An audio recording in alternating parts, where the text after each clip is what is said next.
Dave, thanks for sitting down with me today. Great to see you. Thanks for having me, Shawn. So we are just at the end of a fantastic session here that you've had in Montreal at the AGM in Montreal. Congratulations on another great event. Thank you. You and your team deserve huge kudos, and I heard nothing but fantastic praise, so well done. No, thanks. Yeah, it's 95th AGM, and this one seemed to be a bit of different buzz around it, so I appreciate the feedback. Yeah, absolutely. And we're fully 1 year in on your executive director role. Yeah, I took over last year right before the Halifax annual meeting, and so this year I've had a bit more time to be in the role, and a big change in the staff contingent, but it's been a good year. One of the things that I've heard lots of talk about is the impact that CSTA has had in this past year, yes, and in Ottawa, especially from a lobbying effort and impact. And I think a lot of that has to do with your connection and your ability to integrate into that network. You're used to dealing with MPs. That's your background. Yeah.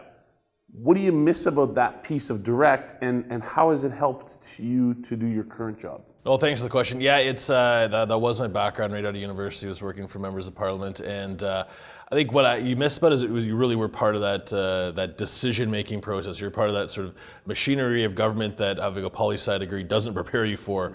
But it was one of my first bosses in Parliament Hill always said that if you're ever walking up to work and seeing Centre Block and seeing Parliament Hill doesn't sort of make you excited for that day, then you've probably been here too long. So I miss just that dynamic being part of the legislative making process, and working with politics is a beast on itself, and there's politics in politics, but the politics of working on Parliament Hill behind the scenes with everyone else who's in that same field is fantastic, and having got to work for an Ontario and an Alberta MP, just the difference in their perspective on things and the issues we dealt with. That knowledge and network has to serve you well in your current job. It does, and I think actually having worked for members of parliament, where you're in Centre Block on a daily basis, in the lobby, in the whip's office, going through the committee process, it does, and it's not about connections because people move around in government so quickly. So, but it's knowing how to make those connections, and having sat on the other side of the table when groups like CSTA or other advocacy organizations would come in to sell their story, and more learned what not to do in those. And but there's a fine line between a really successful meeting with a policymaker and one where you sort of go on the list where perhaps you don't get that second meeting request. So absolutely, and I think it's prepared me and positioned CSTA well as far as getting our message across to folks that maybe don't have a background in agriculture or seed. Sometimes the packaging and process is as important as the message. Absolutely, and I think that it's about building proactive, genuine relationships. Go make the relationship, make the connection, explain why we're so important before there's a fire. If you go hat in hand and you've got a 30-minute meeting and there's a fire to be put out, and you spend the first 20 minutes explaining who you are, why you're relevant, the impact, why they should care, you have 5 minutes left to talk about your issue. So that's been our goal, and led us to being one of the most active federal lobby groups in 2018, the first quarter at least, and we're a relatively small organization staff-wise, so it was very positive. Absolutely, that's awesome. Trade's obviously a big topic of concern. Yes. Lots of fiery rhetoric flying around these days. Can you talk a little bit about what you see as potentially some of the primary threats, and then maybe where some opportunity comes in this as well? Yeah, I mean, I think that we've always talked about the importance of Canadians to diversify our trade. I think we're seeing that more so now with the administration in the U.S. Being more protectionist, that the importance of diversifying our trade has never been more important. And I suspect going forward, the U.S. will remain our largest trading partner and our closest ally. But again, back on Parliament Hill, I worked for the chair of the International Trade Committee and worked on 3 free trade agreements. And it was all about diversifying our trade portfolios so that no one country can put Canada at a disadvantage or we can't get our goods to market. We're very blessed with the endowment we have here in Canada, where we're a net exporter of food. That is the envy of a lot of countries. So the key is, I think, diversifying our trade.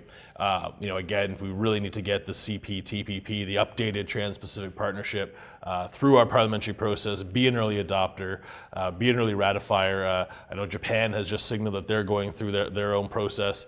Again, it's not about moving away from the U.S., but it's about making sure our agriculture products always have somewhere to land. Absolutely. Well said. I got a quote here, and it's from you. Okay. I look forward to working to ensure that CSTA's members can continue to innovate, trade, and deliver value to their farmer customers. And I know when you say farmer customers, you mean that in the biggest possible sense of farmer customer. Where have you seen your biggest success in that in your first year at the helm? No, thanks. So I think that the couple, and they all link together with that innovation file. So I think working directly with CropLife Canada and the Canada Grains Council on plant breeding innovation, which is that sort of bucket in seed synergy we're calling plant breeding enablement or tiered risk assessment. I think the key for that is making sure that as new breeding methods and gene editing technologies come to market, that our small, medium-sized companies are able to navigate the regulatory process, those that don't have regulatory affairs teams. And then one of the biggest successes we saw was the recent Seed and Grains Roundtable letter to Minister McCauley and his subsequent reply, which has formed a small working group of 3 industry folks and the government to move the needle and provide that clarification. Just yesterday at our Intellectual Property Committee, facilitated by you, we came to ground on the Intellectual Property Committee on a value creation model for cereals, which is essentially the sort of endpoint for plant breeders' rights in UPOB 91. And just this afternoon, my board followed the recommendation of the Intellectual Property Committee and kind of gave us, the staff, the marching orders to bring to Seed Synergy and then to our broader value chain partners that we see the trailing contract farm safe seed royalty as being the key driver to ensure that both public and private cereals breeding can continue. So those two, and those are sort of both under the bucket of Seed Synergy, but I think that would be my biggest successes so far, I would say, and that's not just me, that's the team, and that's our Seed Synergy partners, but that's really exciting, and I think that's the buzz I was talking about this meeting has been, we're here to make decisions, not hear updates. This is about policy making and grassroots policy making, and I love seeing the board support that grassroots and essentially adopting the motion to become a CSTA policy. I realize that you've spent the last, 3 days, more like probably 3 years, talking about value creation and value capture. But can you give me a nickel version on why is this trailing contract model the right model for the seed industry to move forward with? So the other model would be producer facilitated endpoint royalty. So if a grower was going to deliver grain at an elevator, they would declare the variety, a certain amount per ton would be collected and distributed back to the breeder of variety, right, Solder. And I think that's just not saleable. There's a lot of moving parts, and it's kind of the growers are paying at the tail end, and I think it's just one that it's just not saleable to seed companies, to growers. There's a cost involved, infrastructure, and it'd be a lot of groups that would really have to play a role that I don't know if they really want to be playing.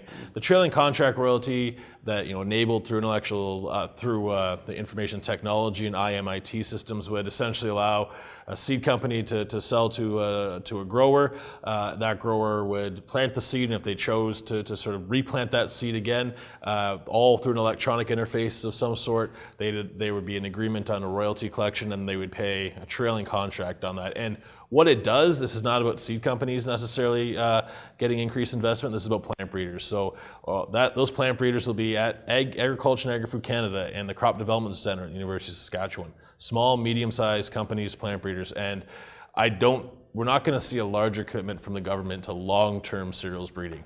They still have a key role to play, but it takes 10 years for a winter wheat variety to come to market, and governments typically set 3-year, 4-year funding announcements. So this is about anyone who's involved in cereals breeding getting additional revenue so they can bring the best possible varieties to Canadian growers, to Canadian farmers, and that we continue to be a net exporter. But it's the one I think has the least moving parts. It forces the seed industry and the seed industry partners to sort of play a larger role, which I think we are willing to do. And I think it's one that I think are further down the value chain, the grain handling industry, the commissions. I think it'll be the one that they see as more saleable to their members and ultimately allows them to still do the good work they do, collecting checkoffs and directing research dollars. Awesome. This is a big step forward in the modernization of the seed industry. It is, and it's we've got a lot of work to do. There's devil's in the details. We heard that. There's still work that needs to be done. But now that we've been able to focus, at least from CSTA's part, on the one model, and shelve the other one. Let's focus. Let's get the details. But it's the first step. The government will consult on this, but they are looking to make amendments for the winter early in 2020 with Canada Gazette 1. So a lot to do, but this has been one of the key priorities of CSTA for 8 years, so longer than I've been here. So when it came to ground today, some of those board members that have been involved in this for 8 years that have led this discussion, we're very happy to see us finally land on it. Not the least of which incoming President, Mr. Todd Howard. And of course, Aaron Armstrong, who co-led the working group with Tom Steve. So absolutely, there was some happy faces today. Perfect, perfect. So I'm going to change gears a little bit. Right. I, like you, get to have our butts in airplane seats a lot. I'm curious, because you're traveling a lot internationally, around the globe, most exciting place you've ever traveled? So maybe a couple. Recently was in Brisbane for the International Seed Federation's World Seed Congress. I know you were there as well. We were on the same plane home. Yeah. But that was exciting. I'd never been to Australia before, and while I didn't get a lot of time, I did get to go up the Brisbane River and see some koalas. The other one that I think was really exciting was just a place I probably never would have got to without CSTA, and that was the Seed Association of the Americas Congress 2 years ago, a year and a half ago now, in Cartagena, Colombia. And I've been all over South America, but I'd never been to Colombia, and I think that was a really cool experience, getting to be in a place I never thought.